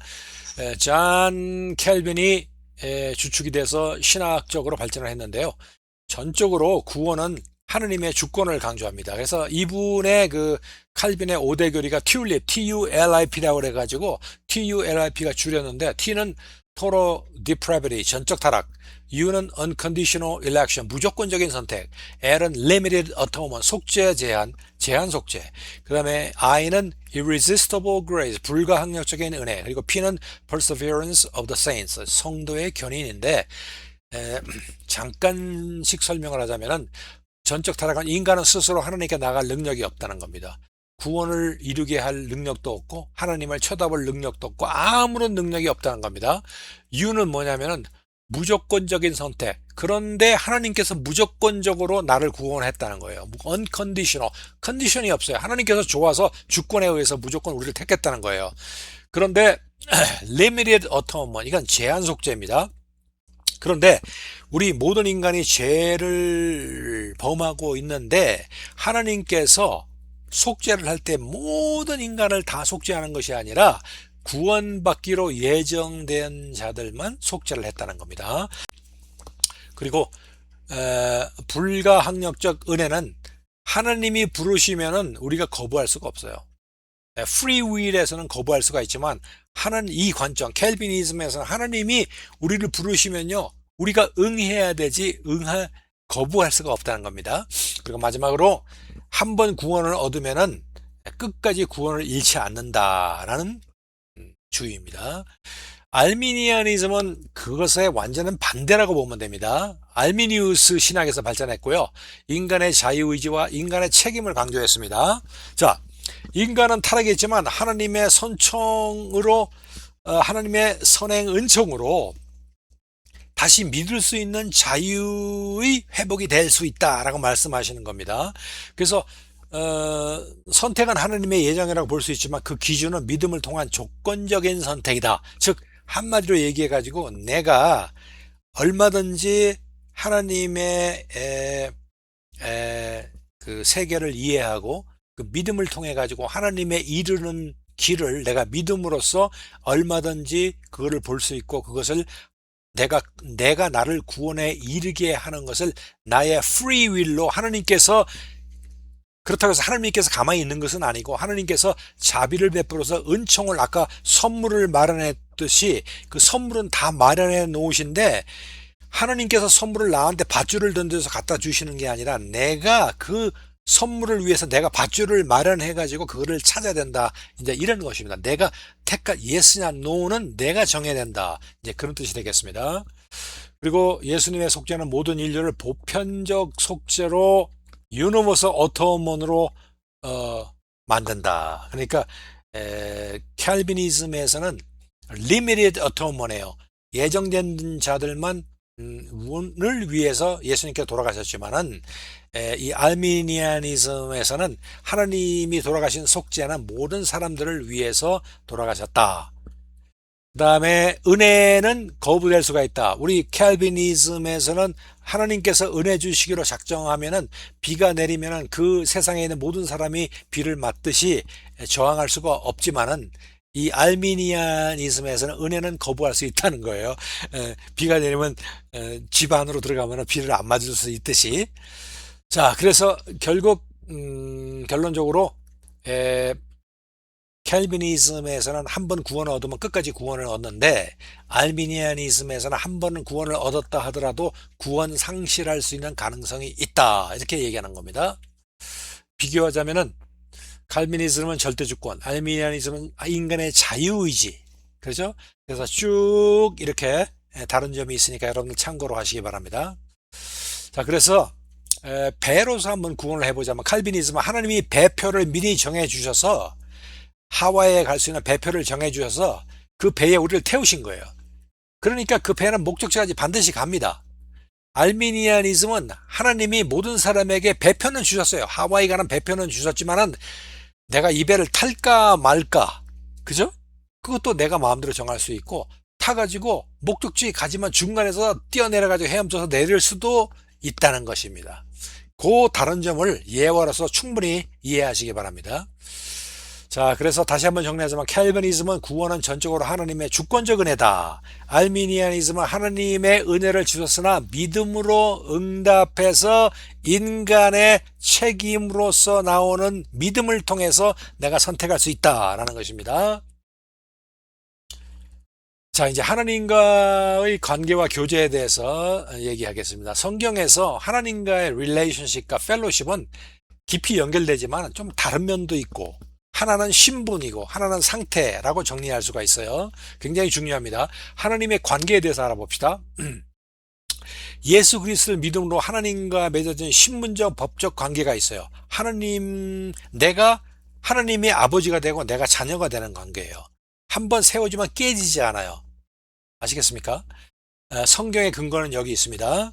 그리고 이 특징은 뭐냐면요. 구원받은 순간에 단번에 확립이 됩니다. 구원받는다는 것이 내가 하나님의 자녀가 되기 때문에 신분적으로 릴레이션십이 아버지와 아들 관계가 딱 맺어지는 거예요. 그리고 이 맺는 것은 하나님께서 직접 오른손으로 나의 손을 잡았기 때문에 하나님이 내 손을 놓을 리는 없고 이 세상의 모든 어떤 거라도 이 하나님의 손을 물리칠 만한 힘이 없으므로 하나님께서 한번 잡은 이 릴레이션십은 죽을 때까지 간다는 거예요. 릴레이션십이라는 거는 아버지와 자녀 관계. 그렇죠?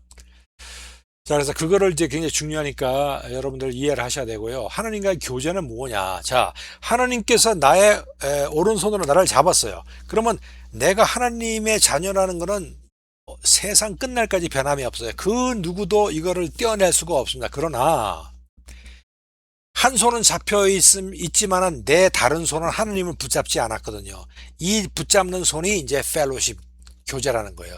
내가 하나님이 나를 잡으셨고 내가 하나님의 자녀라는 걸 깨닫고 성경을 읽고 또 하나님의 교회를 봉사하고 또 신앙생활하고 찬양을 부르고 하는 가운데 나의 믿음이 생겨나서 그 믿음으로 인해서 내가 이제는 하나님과 온전한 교제를 해야 되겠구나. 그래서 내 손을 뻗쳐서 잡혀있는 손 말고 다른 손을 뻗쳐서 하나님을 잡는 것이 교제입니다. 그러면 릴레이션도 하나님의 손으로 릴레이션도 잡혀있고 교제도 잡혀있으니까 이 모습이 굉장히 퍼펙트한 모습이라 이겁니다. 그런데 왼손은 깨어지지가 않는데 하나님이 잡고 있으니까 이 오른손은요 깨어질 수가 있어요. 언제 깨어지냐?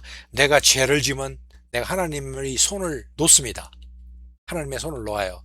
그리고 또 내가 또 뭐 주일 성수도 안 하고 교회도 잘 안 나가고 나쁜 짓 하면 또 하나님의 손을 놓고 교제가 없어지죠. 또 돈 때문에 없어질 수도 있고 여자 관계 때문에 없어질 수도 있고 나의 개인적인 욕망으로 없어질 수도 있고 나의 오른손은 하나님을 잡은 오른손은 언제든지 내가 마음대로 하는 거기 때문에 있다가 없다가 할 수가 있습니다. 그러나 그런 와중에도 하나님께서 잡으신 나의 왼손은 항상 하나님의 손에 잡혀 있는 거죠.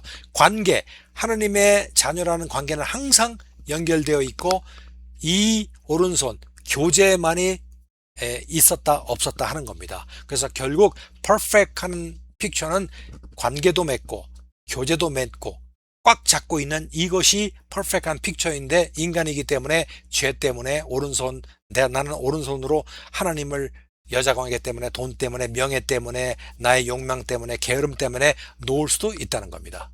자, 그래서 이 교제는 죄와 불순종을 깨어질 수도 있고요. 다시 회개와 순종을 하면 또 회복이 될 수 있는 겁니다. 그렇죠? 예를 들자면 자녀가 부모에게 잘못하면 마음이 멀어질 수는 있지만 사과하면 관계가 또 회복돼요. 마찬가지입니다. 하느님과도 교제도 내가 회개를 하면 다시 연결이 되는 거예요. 비교 요약을 하자면요. 관계와 교제인데 하나님과의 관계는 한 번 맺으면 끝나요. 구원으로 맺으면 끝납니다. 하나님의 자녀로서의 법적인 신분이 완결됩니다. 그러나 교제는 인간이 살아나가면서 나의 의지와 나의 환경과 나의 선택으로 인해 가지고 얼마든지 깨어질 수가 있어요.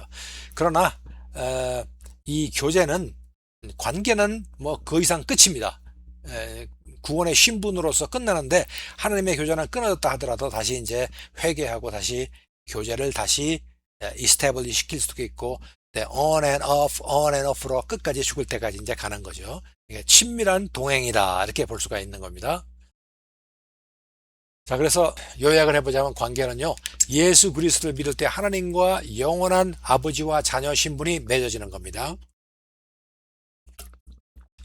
교제는 자녀가 내가 하나님과의 매일의 삶 속에서 누리는 친밀한 사귐, 펠로십이 되는 겁니다.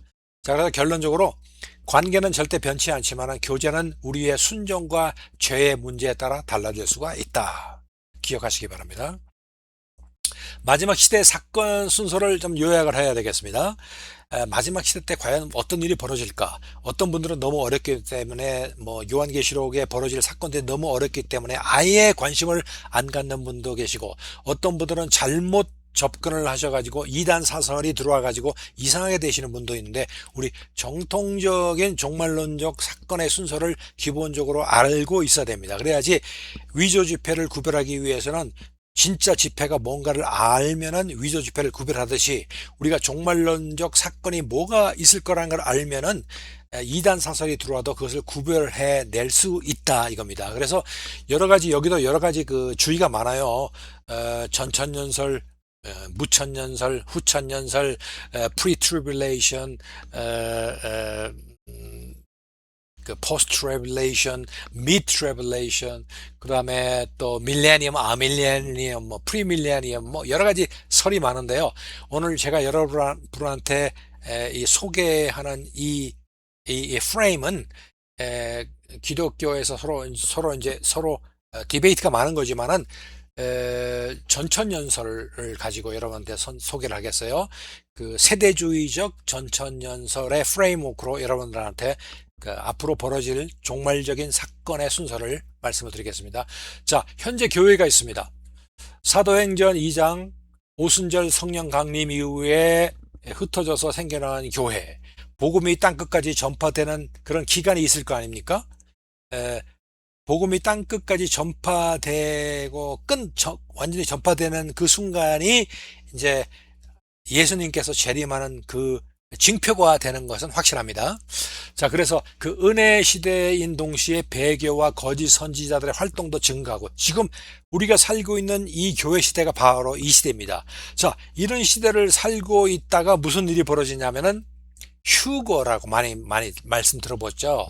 데살로니가 전서에 보면은 휴거라고 믿는 자들이 어느 날 그때와 시는 알 수 없어요. 도적같이 온다고 그랬어요. 갑자기 진실되게 믿는 자들이 구원을 얻은 자들이 어느 날 갑자기 없어져요.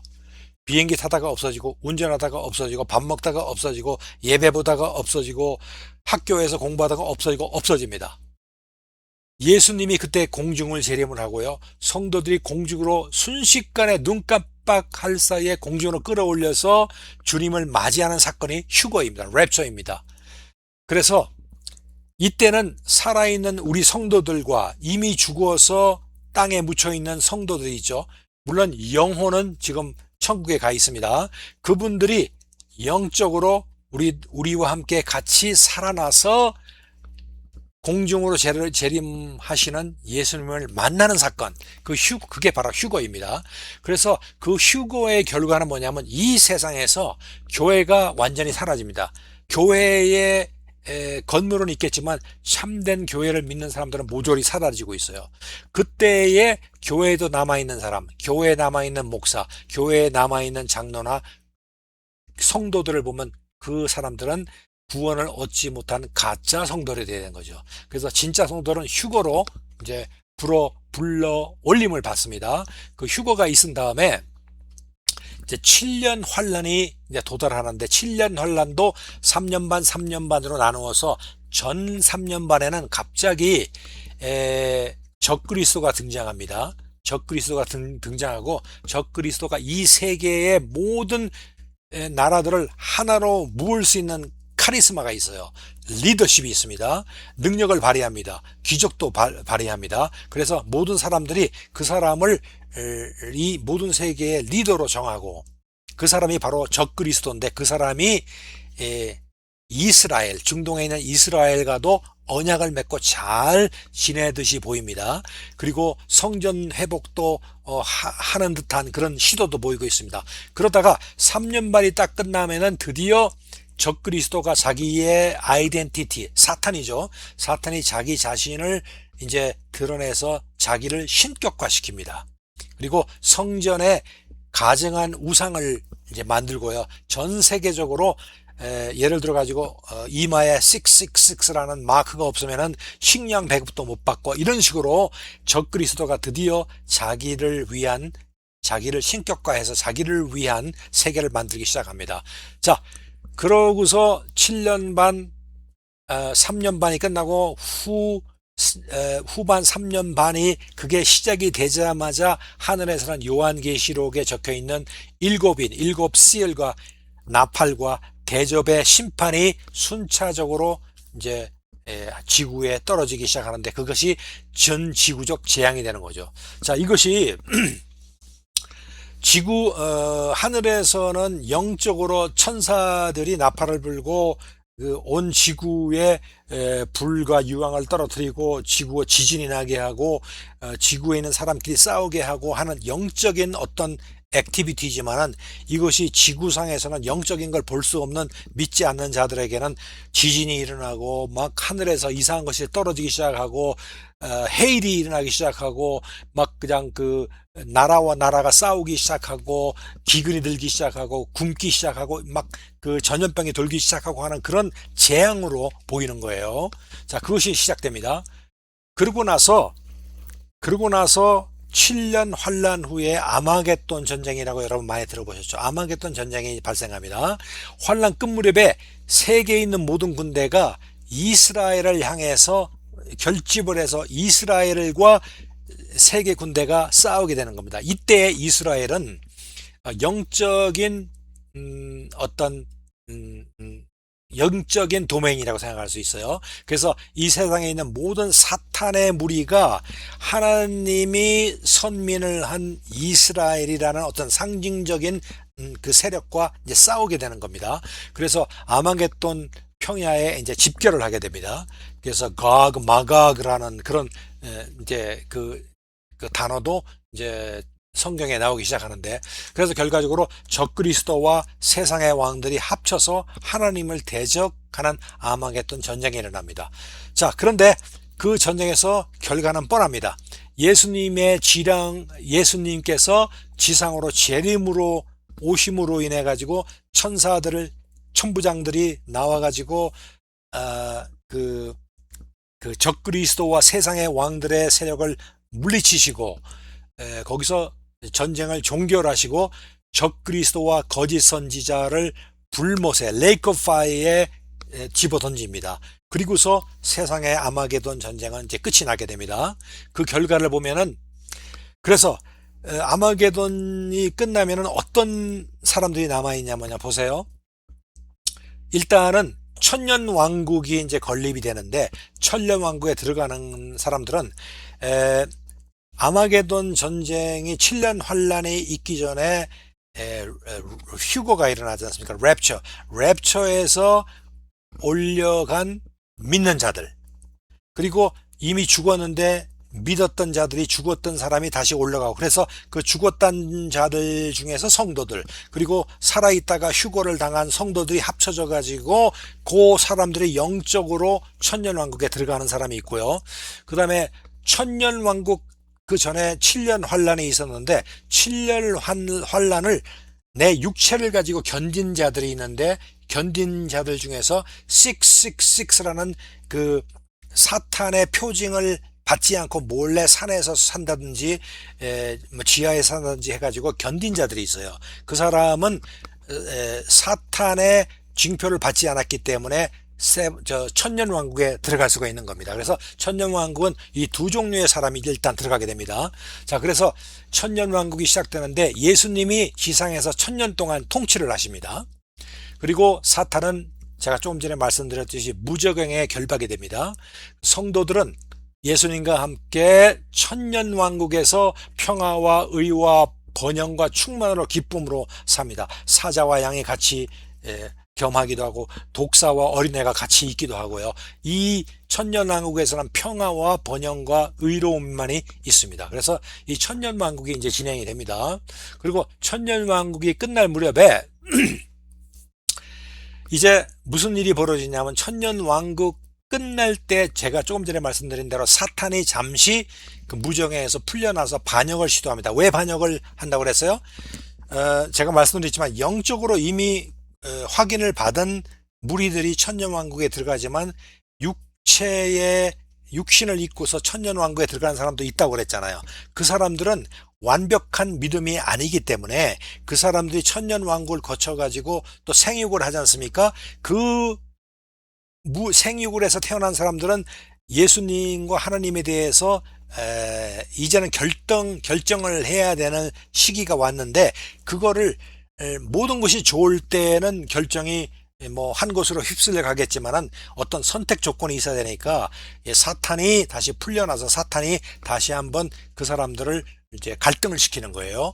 갈등을 시켜가지고 아담과 하와가 이 꾀임에 빠졌듯이 그 사람들도 이제 자기네들 마음이 믿음을 통해 가지고 이걸 선택하게 만드는 거죠. 그래서 그 사람들을 마지막으로 시험해 본 다음에 사탄은 이제 레이크 오브 파이어에 완전히 떨어지게 됩니다. 그리고 그 다음에 천년왕국이 끝날 때에 백보자 심판이라는 게 있어요. Great White Throne Judgment이라고 있는데, 여기는 뭐가 생기냐면은 모든 믿지 않는 사람들이 그 제가 Temporary Place 하데스에 아직도 남아 있다고 그랬죠. 그 모든 믿지 않는 사람들이 다 그 앞에 서고, 또 천년왕국에서도 믿지 않겠다고 선택한 사람들이 서고, 그러니까 믿지 않는 사람은 다 서는 거예요. 그래서 그 사람들이 백보자 심판 앞에 서서 우리 하나님이 직접 한 사람 한 사람씩 그 사람의 일생에 저지른 죄를 다 주마등처럼 흘러가게 하면서, 생명책에 확인을 하면서 주마등에 흘러가는 나쁜 짓 한 거를 등급을 매기는 거예요, 말하자면. 그래가지고 그 등급에 따라 가지고 그 레이크 오브 파이어에도 그 severity, 그 고통의 형벌의 등급이 있습니다. 그래서 그 등급에 맞게끔 이제 떨어지게 되는 거죠. 그리고 믿는 자들은 어떻게 하냐면은, 심판은 이미 끝났으니까 믿는 자들은 역시 하나님이 그 믿은 다음에 내가 그 쌓아놓은 선행의 그 레벨에 따라 가지고 그 reward, 그러니까 또 보상의 레벨이 또 달라져요. 그래서 보상을 받으면서, 보상을 받든 안 받든 우리는 천국에 올라서 기쁠 텐데, 거기다가 보상까지 주면 더 기쁘겠죠. 그래서 우리는 이 사람들은 지옥에 떨어지는 반면에 우리는 천국에 다시 올라가서 신천신지에서 이제 천년 만년 영원토록 우리는 영생을 누린다는 것입니다. 그래서 7번 마지막입니다. 새 하늘과 새 땅, 새 뉴 제루살렘이라고 합니다. 옛 하늘과 땅은 사라졌고 새 창조가 시작됐습니다. 새 예루살렘은 하나님의 거처가 사람들과 함께 있는 곳입니다. 눈물, 사망, 애통, 아픔은 없는 영원한 세계. 성도는 영원히 하나님과 함께 거합니다. 자, 거기서 어떻게 하고 지낼까? 또 뭐 어떤 모습으로 지낼까? 이거는 여러분들이 잠시 숙제로 한번 상상 속에서 생각해 보시면 되겠습니다. 그러나 한 가지 분명한 건 우리 인간이 상상할 수 없는 기쁨의 세계라고 그랬어요. 그러니까 우리는 기쁨에 생각하는 모든 그 레벨이 한계가 있기 때문에 하느님께서 우리한테 주실 그 기쁨과 행복의 세계를 이해를 못하는데, 여기 천국에 가면은 이제 그 모든 것을 이해하고 우리가 너무나 기뻐서 찬양을 하며 하나님께 영광을 돌리며 천년만년 산다는 곳이 바로 예루살렘입니다. 자, 그래서 이제 오늘 마지막으로 하나만 더 말씀을 드리고, 믿음의 기회, 이거는 교리는 아닌데 믿음에 대해서 다시 한번 강조하는 의미에서 믿음의 이유, 그다음에 믿음의 중요성, 믿음의 이유는 하나님으로부터 온 선물이다. 또 삶의 기초와 뿌리가 된다. 그래서 우리가 전인적인 결단이 필요하다. 믿음의 중요성은 구원과 영생의 길이 바로 믿음에 있기 때문입니다. 그리고 믿음이 하나님과의 관계 형성하는데 초석이기 때문입니다. 그래서 믿음이라는 것은 보이지 않는 것에 대한 확신이에요. 자, 그래서 진짜 믿음은 모든 것을 다 아는 믿음이 아니에요. 여러분들 진짜 믿음이 모든 것을 다 아는 것이 진짜 믿음이라고 생각하니까 아닙니다. 우리 인간이 하느님에 대해서 모든 것을 다 알고 난 다음에 하느님을 믿겠다고 하는 거라면 우리 인간은 하느님보다 더 나은 존재여야 돼요. 왜냐하면은 내가 어떤 사람보다 더 낮은 존재라면 그 나보다 더 높은 존재를 알 수가 없어요. 내가 이 사람보다 더 높은 위치가 높고 신분이 높고 능력이 높은 사람이라면은 내가 내 아래에 있는 나의 자녀에 대한 거, 나보다 열등한 사람에 대해서 내가 능력면으로 알 수가 있다는 겁니다. 그렇기 때문에 내가 하느님에 대해서 완전히 알고서 하나님을 믿겠다고 그러면은 그것처럼 바보스러운 얘기가 없어요. 내가 하느님보다 나아져야지만 하느님을 이해할 수 있는데 어떻게 내가 하느님을 이해할 수 있겠습니까? 그래서 믿음은 어떤 것을 모르기 때문에 믿는 것이지 어떤 걸 안다면 믿을 필요가 없는 거예요. 내가 하느님을 안다면 믿을 필요가 없어요. 내가 하느님을 모르기 때문에 내가 하느님을 믿는 것이죠. 그러니까 믿음이라는 것은 내가 이니시에이트 하는 어떤 자발적인 어떤 액션이 필요한 거예요. 믿음에 대한. 자, 그래서 믿음은 시간이 흘러가면 자연적으로 생기는 게 아닙니다. 믿음은 다가오는 기회에 잡아야 되는 것이에요. 여러분, 인생을 살다 보면은 여러 가지 기회가 와요. 내가 믿을 기회, 하느님께서 주십니다. 그 믿을 기회를 내가 잡아야 돼요. 제가 얘기를 하고 싶은데 시간이 없는데 한 가지 얘기만 드리겠습니다. 어떤 지역에 홍수가 나가지고 지붕까지 찼습니다. 사람들이 나 살려 하면서 지붕에서 이렇게 소리치고 있는데 어떤 믿음이 좋은 장로님께서 거기에 있었는데 하나님께 기도합니다. 하나님, 나에게 배를 보내주시고 나를 살려주십시오. 기도하고 있는데 저쪽에서 구조대원들이 드디어 도착했습니다. 구조대원들이 와서 빨리 타라고 그러니까 장로님이 괜찮아. 나는 믿음이 있으니까 저 사람부터 태워. 그래서 딴 사람을 태우고 갔어요. 조금 있으니까 두 번째 또 배가 왔어요. 타십시오. 그랬더니 괜찮아. 나는 믿음이 있으니까 하나님께서 구해주실 거야. 자, 빨리 또 저 사람들부터 먼저 구해줘. 세 번째 마지막으로 와서 마지막에서 마지막 배입니다. 타세요. 그러니까 괜찮아. 하나님께서 구해주실 거야. 그래서 태우고 갔는데 그 다음에 배가 오지 않고 자기는 죽었어요. 죽어서 하늘에 가서 하나님한테 서서 하나님께서는 나 같은 믿음이 좋은 장로가 다른 사람한테 희생을 하면서까지 하나님한테 살려두려고 했는데 왜 나를 살려주시지 않았습니까? 그러니까 하나님께서 하시는 말씀에 뭐라고 하셨냐면, 야, 내가 너한테 3번이나 내가 살리려고 배를 보내줬지 않냐? 자, 이게 뭐냐면 하나님께서는 여러분들한테 기회를 주십니다. 그 기회를 주시는데 그 기회가 이게 잡을 기회냐 안 잡을 기회냐 하는 건 여러분들이 선택을 하셔야 돼요. 그래서 세상에 기회가 옵니다. 기회가 오면 잡으셔야 돼요. 그런데 자, 이 시간이라는 것은요, 크로노스라는 말이 있고 카이로스라는 말이 있습니다. 크로노스라는 말은 객관적이고 자연적인 뚝딱뚝딱 가는 시간이고, 그래서 객관적인 자연적인 시간이고, 로마 신화에는 긴 수염을 가진 아주 늙은 그 현자의 모습으로 나타나고 있습니다. 그런데 카이로스는요, 주관적이고 질적인 시간, 즉 기회, opportunity를, chance를 의미합니다. 시간은 chance를 의미하는 거예요, 원어적으로. 자, 그런데 이거는 로마 신화에 나오는 앞머리는 길게 기르고 뒷머리는 맨들맨들한 대머리예요. 왜냐? 앞에서 기회가 올 때나 내가 앞머리를 잡을 수 있지만 이미 지나가고 나면은 대머리이기 때문에 잡을 수가 없다는 겁니다. 그래서 시간은 기회인데 기회가 오면은 잡아야 돼요. 안 잡으면 잡을 수가 없다는 겁니다. 그래서 우리는 카이로스적 믿음을 추구해야 됩니다. 시간 속에서 믿음을 잡을 수 있는 기회가 왔다고 생각할 때 우리는 그것을 붙잡고 나의 것으로 만들어야 됩니다. 그래서 여러분 세션 넘버 1, 2, 3, 4를 제가 여러분들한테 설명을 했습니다. 자, 이 네 세션을 통해서 여러분들이 이해를 하셨을 수도 있고 이해를 하지 않으셨을 수도 있습니다. 이해하지 않으셨다면은 이해를 위해서 이제는 기본 툴을 여러분들한테 드렸으니까 이해 안 되는 부분을 여러분들이 연구하고 인터넷 통해서 찾아보고 해서 반드시 자기 것으로 만들어 가지고 이 네 번의 기회를 여러분들이 드린 겁니다. 그래서 이 기회 속에서 여러분들이 잡아야 돼요. 그 앞에 올 때 기회를 잡아야 됩니다. 안 그러면은 가고 나면은 영영 뭐 나중에 시간이 가면 내가 믿음이 생기겠지 그러지 마시고 믿음을 잡으려고 노력하셔서 믿음을 반드시 잡는 여러분이 되시기를 바랍니다. 자, 그래서 오늘 여러분과 함께 세션 4를 마지막으로 1, 2, 3, 4 세션 넘버 1, 2, 3, 4를 마쳤습니다. 여러분 아무쪼록 이 기회를 통해서 여러분들이 하나님께서 주시는 기회를 잡는 시간도 되고 또 믿음에 대한 도약을 위한 나의 결단이 서는 그런 시간도 되시기를 저는 바랍니다. 그래서 여러분께서 성경을 이해하시고 또 믿음에 믿음을 더 쌓아서 굳건히 흔들리지 않는 믿음을 가지시고 또 믿지 않는 자를 전파할 수 있고 설명할 수 있는 여러분이 되시기를 바랍니다. 자, 여러분들 수고하셨습니다. 나중에 뵙겠습니다. 감사합니다.